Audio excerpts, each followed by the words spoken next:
Bulletin में खुशामदीद। ईरानी वजीर खारजा अब्बास इराक्ची ने नायब वजीर आजम इसहाक डार और फील्ड मार्शल सैयद आसिम मुनीर से टेलीफोनिक रब्ता किया। ईरानी खबर एजेंसी अर्ना के मुताबिक अब्बास इराक्ची ने अस्करी और सियासी क़यादत से अलहदा टेलीफोन पर बात की। जंग बंदी समय ताहम इलाकाई पेशरफ पर तबादला ख्याल किया गया। तर्जुमान दफ्तर खारजा का कहना है दोनों वज़राए खारजा में खत्ते की सूरत हाल, जंग बंदी, सिफारती कोशिशों पर तबादला ख्याल हुआ। इस्लामाबाद की जानिब से जारी अमरीका ईरान राब्तों से मुतालिक सिफारती कोशिशों पर भी गुफ्तगू हुई। इसहाक डार ने मसाइल के हल के लिए मुसलसल मुज़ाकरात और राब्ते की अहमियत पर जोर दिया। कहा खित्ते में अमन व इस्तेहकाम के लिए जल्द पेशरफ जरूरी है। ईरानी वजीर खारजा ने पाकिस्तान की तामीरी और मुस्तकिल सहूलतकारी के किरदार को सराहा। दोनों रहनुमाओं ने करीबी राब्ते में रहने पर इत्तफाक किया।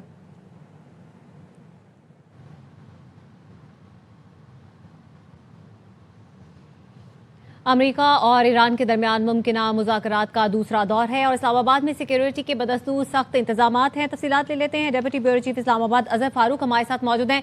अजहर, इस वक्त इस्लामाबाद की सिक्योरिटी सूरत हाल कैसी है और क्या इंतजामात हैं अभी तक? देखिए जो गुज़श्ता एक हफ्ते से वफाकी दारुल-हुकूमत इस्लामाबाद और रावलपिंडी में सिक्योरिटी के इंतजाम जो हैं वो किए गए हैं, चूँकि मुज़ाकरात का दूसरा दौर वफाकी दारुल-हुकूमत इस्लामाबाद में होना है और इसीलिए ये तमाम तैयारियां जो हैं वो की गई थी। अभी भी हुकूमत पाकिस्तान की तरफ से, पाकिस्तान की लीडरशिप की तरफ से मुसलसल राब्ते किए जा रहे हैं ताकि मुज़ाकरात का अगला दौर जो है वो जल्द अज जल्द शुरू हो और इस खत्ते में अमन कायम हो।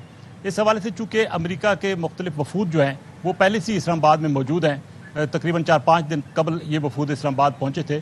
कुछ की आमद का इंतज़ार है। अभी ईरान की तरफ से वाज़ेह तौर पर जो इस सामने कोई फैसला आएगा तो उसके बाद बाज़ाब्ता तौर पर दूसरे मुज़ाकरात का दूसरा दौर शुरू होगा।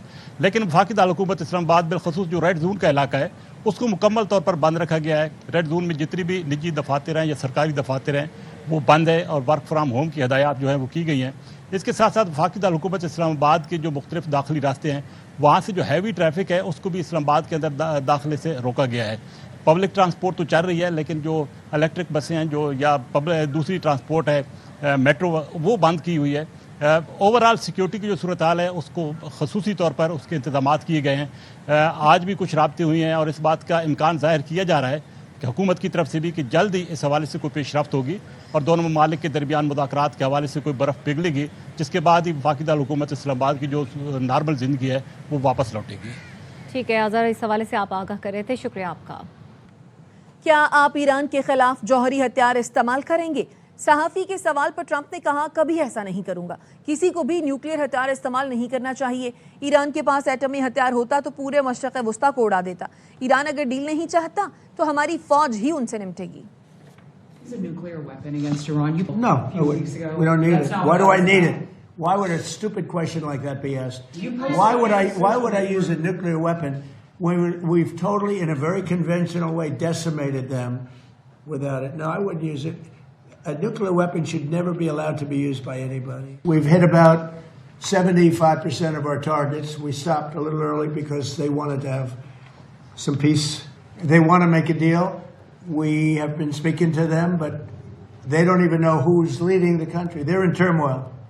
They're in turmoil. So we thought we'd give them a little chance. But I also took a little break. I gave them a break. And remember this, I want to make the best deal. I don't want to put that kind of a timetable on it, but it'll go pretty quickly.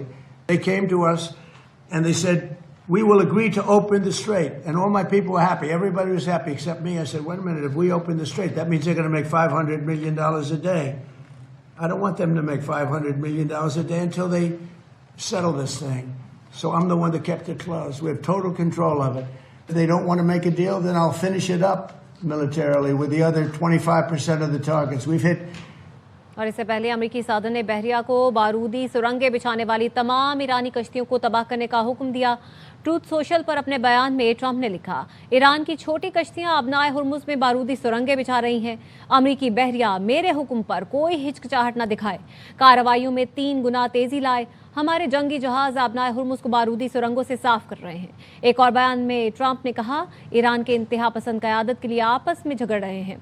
ईरानी एतदाल पसंद भी किसी तौर एतदाल पसंद नहीं। Iran में एतदाल पसंदों की इज्जत बढ़ रही है और ये पागलपन है। अबनाए हुर्मुज पर हमारा मुकम्मल कंट्रोल है। अमरीकी बहरिया की इजाज़त के बगैर अबनाए हुर्मुज से कोई जहाज नहीं गुजर सकता।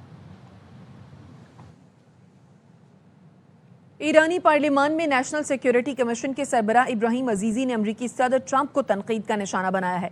एक्स पर ट्रंप की तस्वीर शेयर करते हुए लिखा, वो सदर जिसका आधा कांग्रेस मुवाखजा करना चाहता है, जिस सदर और उसके नायब सदर की मकबूलियत 18% तक गिर गई, उनके मुल्क में राय आमा की तकसीम 64% तक पहुंच गई। उस सदर को इस्लामी जमहूरिया ईरान के बारे में बात करने का हक नहीं, जिसकी रहनुमाई उसके बहादुर आवाम और रहबरे मुअज्जम करते हैं। ये मुजरिम हमलावर यकीनन पछताएगा। ईरानी वज़ारत ख़ारजा के तर्जुमान इस्माइल बकाई कहते हैं जौहरी मसला मुज़ाकरात का बुनियादी मौजू ही नहीं है। एक इंटरव्यू में इस्माइल बकाई का कहना है कि असल मसला ये है कि जंग को इस तरह से ख़त्म किया जाए जिससे मुल्की मफादात को तहफ़्फ़ुज़ हो। अमरीका 20 साल से दुनिया को ईरान के नाम नेहाद एटम बम से डरा रहा है, लेकिन कभी इस खबर के ज़राए नहीं बताए। सहूनी हुकूमत जिसके पास जौहरी हथियार हैं, वो ईरान के प्रोग्राम के बारे में मुसलसल खौफज़दा है। ये दावा कि ईरान जौहरी बम बनाना चाहता है हमारी जानिब से कभी नहीं किया गया। ये बयानिया दूसरी जानिब से फैलाया जाता है। यहाँ तक कि 10 बम के बारे में हिसाब भी इन्हीं के तज्जिए हैं। इस्माइल बकाई ने मजीद कहा कि हम अव्वल रोज से यही कह रहे हैं कि जंगबंदी तभी कबूल करेंगे जब ये कौमी तकाज़ों के मुताबिक हो।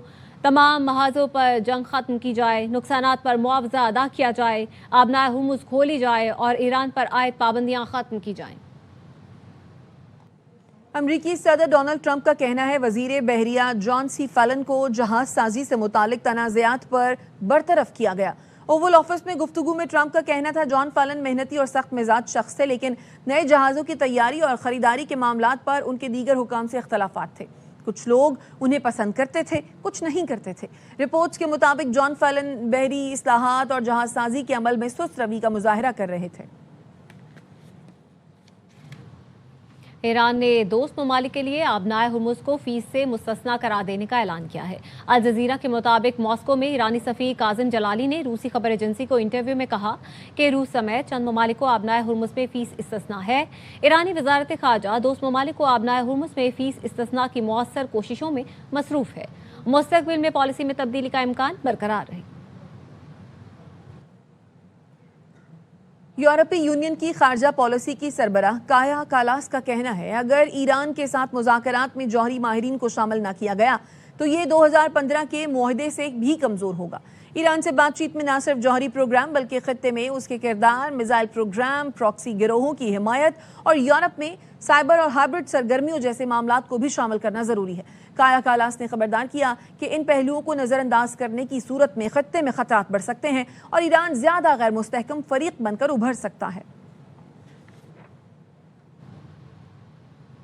इसराइल और लेबनान के दरमियान जंगबंदी में 3 हफ्तों की तौसीक कर दी गई।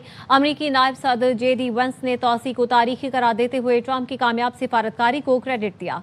अमरीकी वज़ीर ख़ारजा मार्को रूबियो का कहना है इसराइल और लेबनान के दरमियान मुस्तकिल अमन के लिए कोशिशें जारी हैं। The people of Israel and Lebanon, I think, is a major historic moment. We're going to extend the ceasefire for 3 weeks. It wouldn't have happened without the president's direct engagement. The fact that you have these leaders of different countries coming together for the first time, they came together because of energetic diplomacy, of course, led by the President of the United States. So I think it's a big moment for the world. I'm just very proud to be a part of it. So thank you, sir. Mr. President, for who made it possible to get this extension, and it gives everybody time to continue to work on what's going to be a permanent peace between two countries that want to be at peace. Both are victimized by the same terrorist organization. It buys us time to continue to work. I'm very optimistic that in a few weeks we'll be even closer to the kind of permanent peace that the people of Israel and Lebanon. People of Lebanon deserve to live in a country that's peaceful and prosperous. अमरीकी सदर Donald Trump ने Israel Lebanon जंगबंदी में 3 हफ्ते की तौसीक का ऐलान कर दिया। ओवल ऑफिस में मीडिया से गुफ्तगू में ट्रंप ने कहा लेबनान को हिजबुल्लाह से बचाने के लिए मिलकर काम करना शुरू कर दिया है। Agreed to an additional 3 weeks of ceasefire. No more firing. Let's see.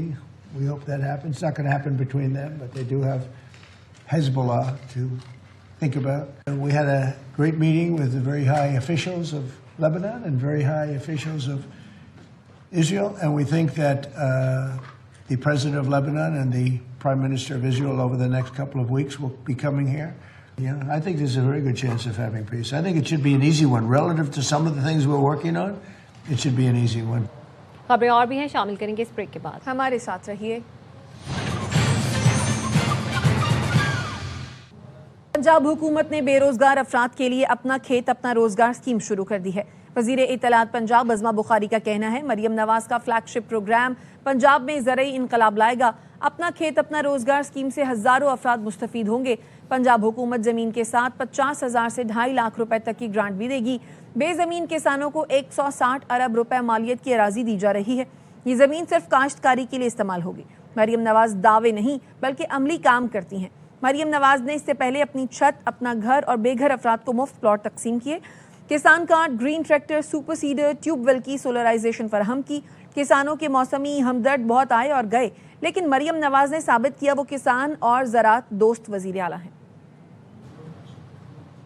News bulletin से फिलहाल इतना ही। देखते रहिए ARY न्यूज़।